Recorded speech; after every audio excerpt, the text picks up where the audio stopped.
I know, I was out in the garden mulching away and up pulled the car an ad hoc job.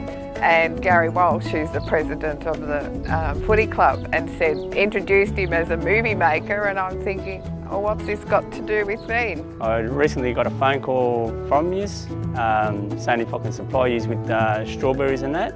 Sandy, who's one of my bosses, put me in for it.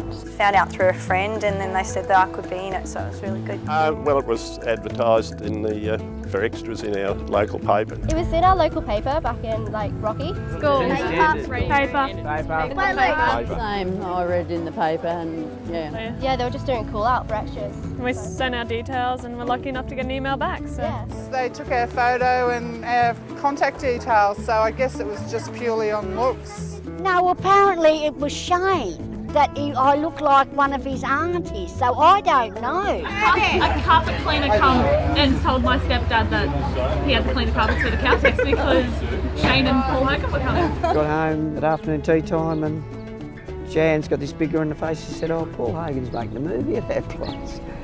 One of the production managers come and approached us. I met Drew, the Location manager or something. He'd been through and seen it. No one was home, so he left a little letter in the letterbox. Asked if we were more than happy to use the hotel in the film.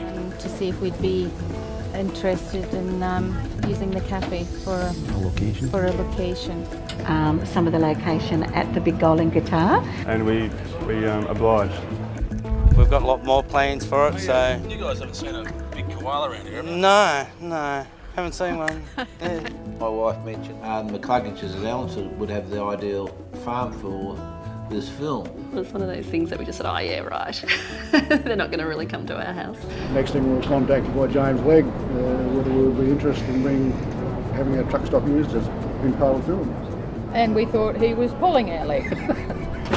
When I found out that Paul Hogan was in it, I was stoked actually. So I'd just been overseas for 6 weeks and come back and I didn't know what she was talking about when she was telling me that there was a big film being made in Hay. Yes, yeah, very excited.